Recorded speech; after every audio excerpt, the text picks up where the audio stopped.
What's going on? I'm Rich DeMiro, and welcome to Rich on Tech Weekly.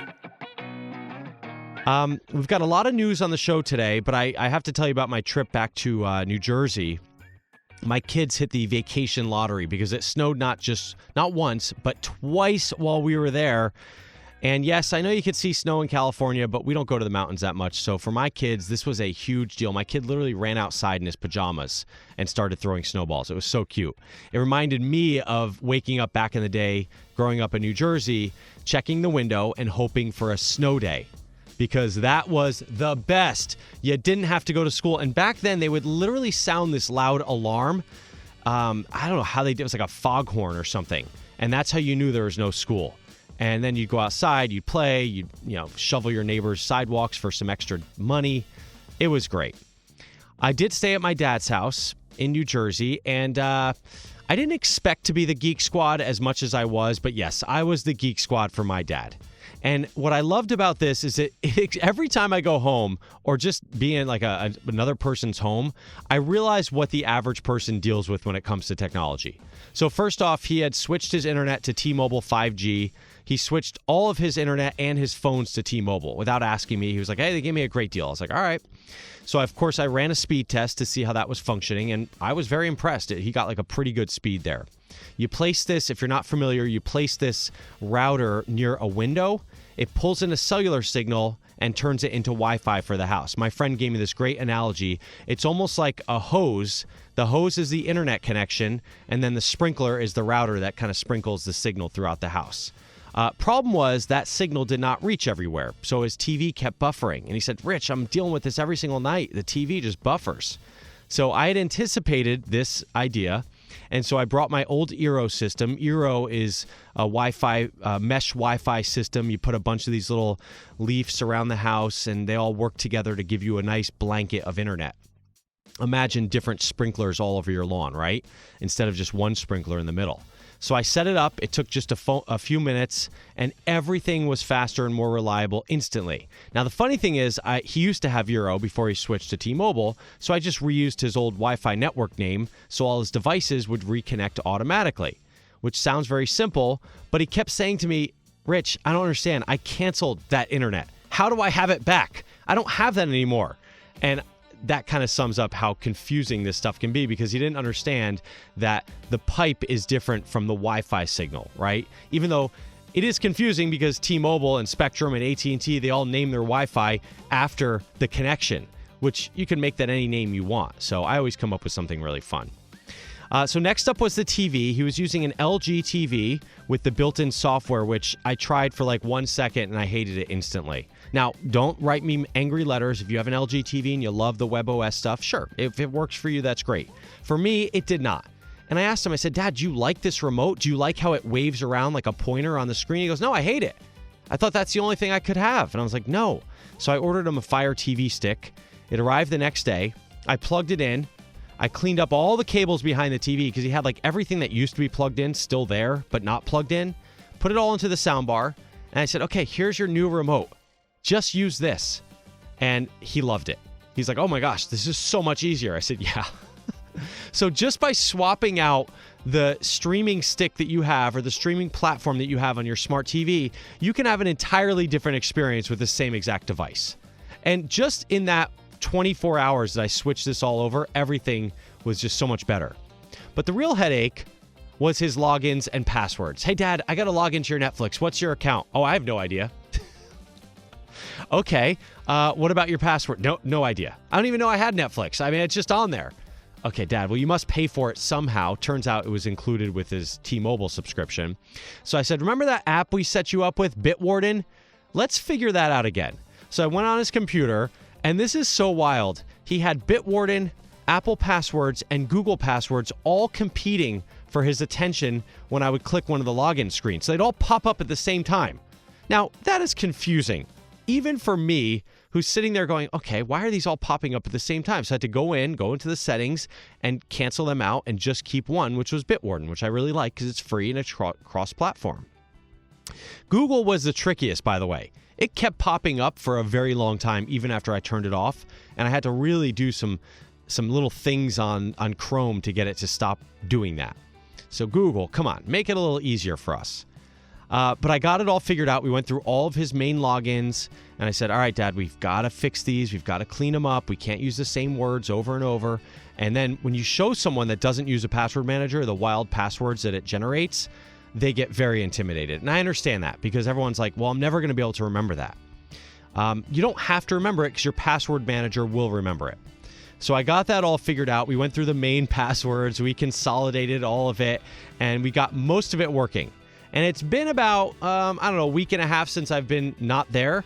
So I have not gotten that phone call yet that says, hey, I can't do this. What's happening? I can't access something I used to be able to access. So clearly things are working. It's better. The sound is improved, the login, just everything. So what is my takeaway here? I tell you this because this stuff is not always easy, especially if you're not a digital native, especially if you don't understand basic concepts. Hey, click that icon. What's an icon? Hey, open that program. What's that program? Do I do it on my phone? Do I do it on my computer? These are things that, I take for granted because I've been covering this stuff forever. But when I talk to regular people, and a lot of them call this show, I realize that this stuff is complicated, even for people like me.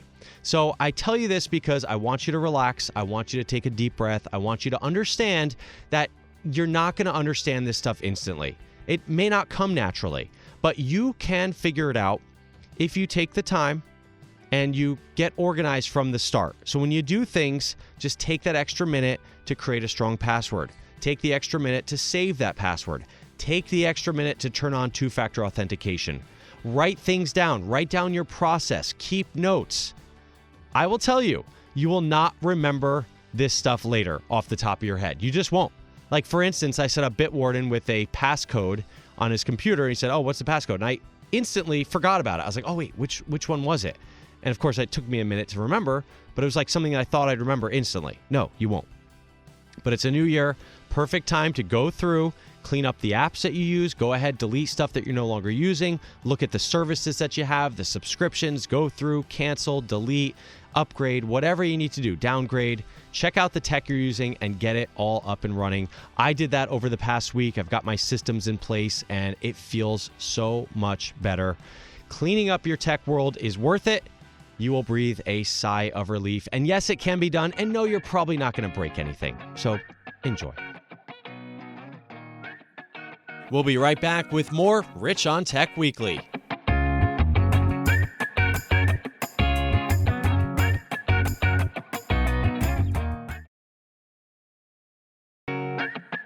Welcome back to Rich on Tech Weekly.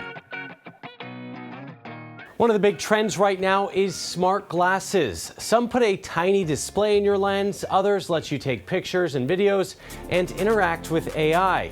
Here's a look at some smart gadgets, including the startups trying to take on Meta's Ray-Bans. It's almost like a rear view camera here on this screen. So many gadgets are invented to solve a problem. It tells me how fast I'm going and if I'm going to hit something, and sure enough, it stopped for the table. This is Strutt's EV1, not necessarily a wheelchair, but an everyday electric vehicle. It has LiDAR, cameras, and ultrasonic sensors. It senses something in front of you, and even though I'm pushing this forward, it's not going to go forward. You can also tap a destination on a map and let it drive itself. $7,500 with pre-orders now. I dropped my Kindle on baby Archie's head when I was breastfeeding. The baby was okay, but that moment sparked Strapsicle, a simple way to hold your Kindle by attaching it to your hand. Very quickly we realized we have a secondary audience, which is people with mobility issues, arthritis, carpal tunnel, cerebral palsy. They couldn't even pick up a book, and now they're able to read again, which is just so very cool. Strapsicle costs about $20, and now there's an iPad mini version too. This is the Cyber Fidget. It's a digital fidget toy. It's a nice device, high quality feeling with just really clicky buttons and a digital screen. So it's got a little screen, and it can do a whole bunch of different things like animation, screensavers, whatever you want. These are the Even Realities G2, and I see a screen in front. Looks like a digital display. Several companies are working on similar smart glasses.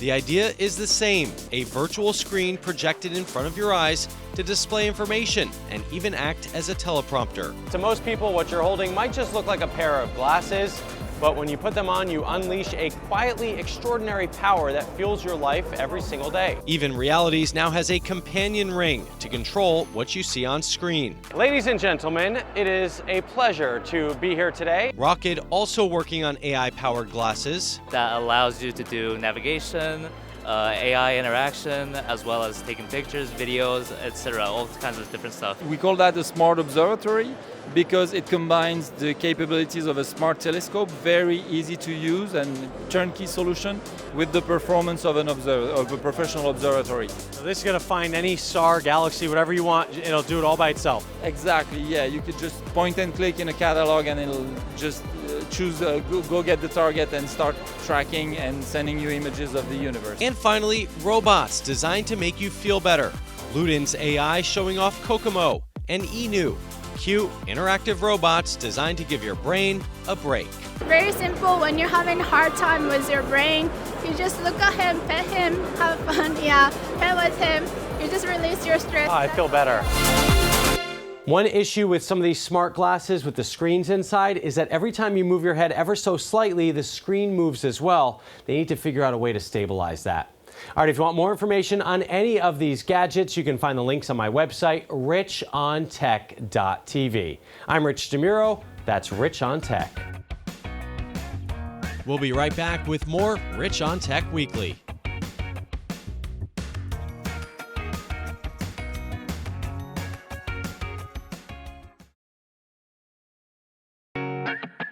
Welcome back to Rich on Tech Weekly.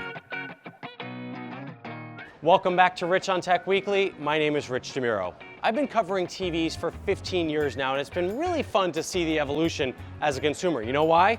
The screens keep getting bigger, the pictures keep getting brighter, and the prices keep coming down. So if you're in the market for an upgrade, let's take a look at what's new and what you need to know.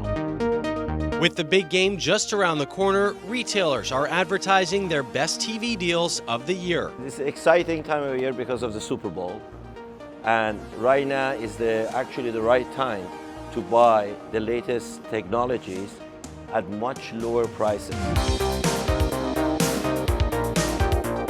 This year's game will be shown in 4K HDR, which means watching it from your living room might look even better than being there. I've heard that OLED has the best picture quality. Is that still the case? Yes. OLED TVs, as you can see, the black level is much better than any LED TVs. The contrast ratio, okay, and how vivid the quality of the color. When you see the lights gleaming off of their helmets and the depth of the green on the field, it's just undeniable. It looks so good. Caleb Dennison has been reviewing TVs for more than a decade and now shares his latest picks on his YouTube channel, Caleb Rated. Our eyes love contrast, and OLED has the best contrast there is. He says OLED still has the best picture quality, but it can be pricey.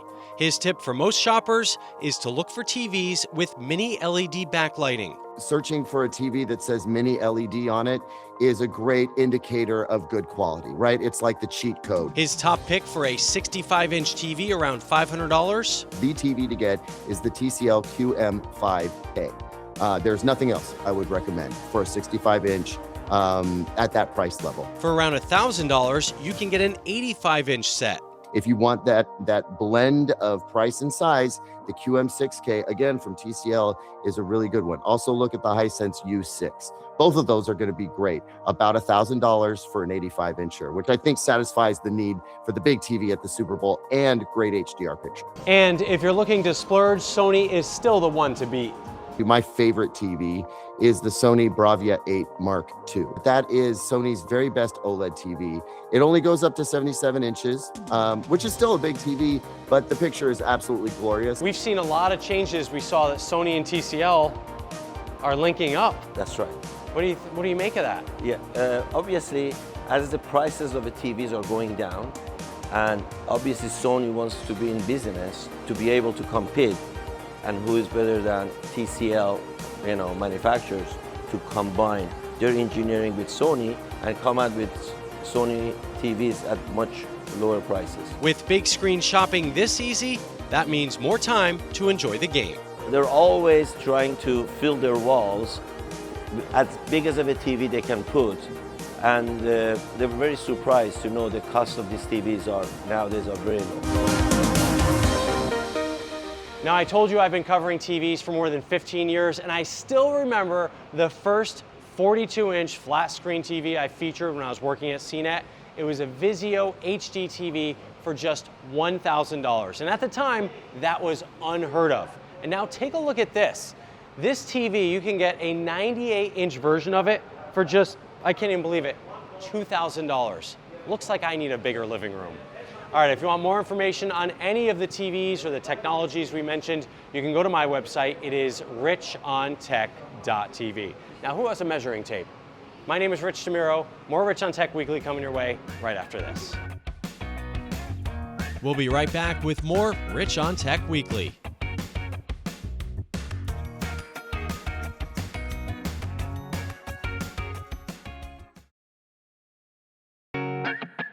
Welcome back to Rich on Tech Weekly. Welcome back to Rich on Tech Weekly. My name is Rich DeMiro. I am always on the hunt for cool new apps, especially those that work on iPhone and Android. Although that's not always the case because developers, a lot of them, develop for iPhone first and then bring them to Android. But with that in mind, I have been playing with a couple of apps lately that I love, and now I'm going to share them with you. There really is an app for everything, and over the years I've downloaded hundreds of them. Here are a few I'm loving right now. First up, an app called Craft. It puts your notes, your tasks, your calendar, and even daily journal entries into one place. I love the design. You can organize notes into collections, clip things from the web, and set recurring to-dos. It's simple but powerful the more you use it. Free for basic use or about $100 a year for the full version. Next up, the NordVPN app, which I use for two specific reasons. First, when you're traveling internationally, you can connect to a US server so your apps and websites work like you're back home. Second, it has a feature called Threat Protection, which can block malicious websites, trackers, and more even when you're not actively using the VPN. $13 a month or cheaper with a yearly plan. BitCam is a silly little app, but a fun one. It takes photos that look like they're from the early days of the internet. Black and white, low resolution, and pixelated. It's free. There are lots of ways to send files between devices, but there's something really simple about Flip.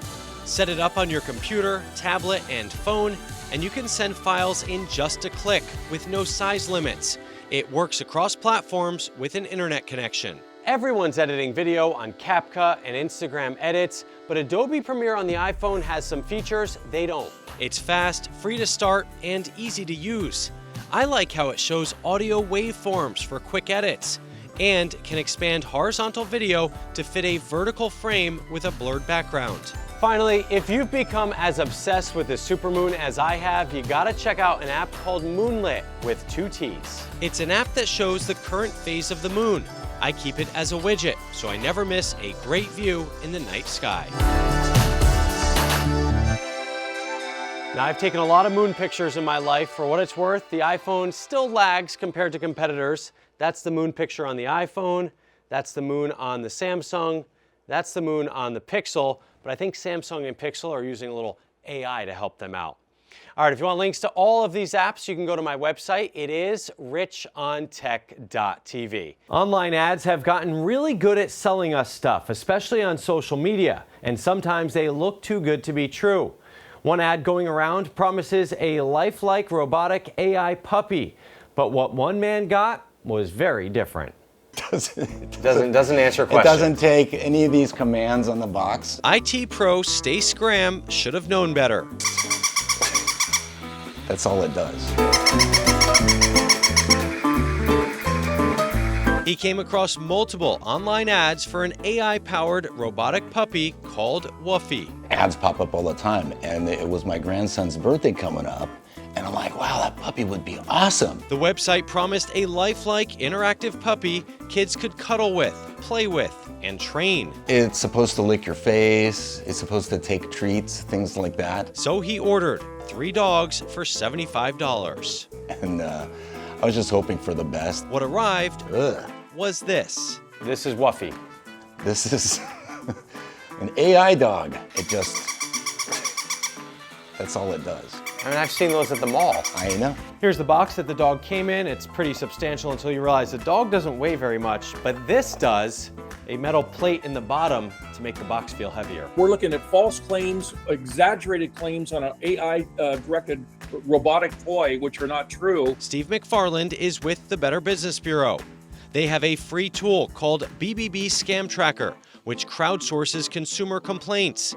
People can report their experiences and others can read them. We get thousands of reports per day, and anybody can use it.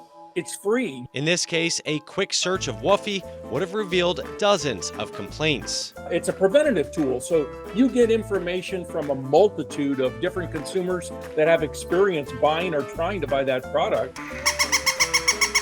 As for Stace, he's still not convinced this dog is a keeper. He's now trying to get his money back from his credit card, but he did learn a new trick. Always do research.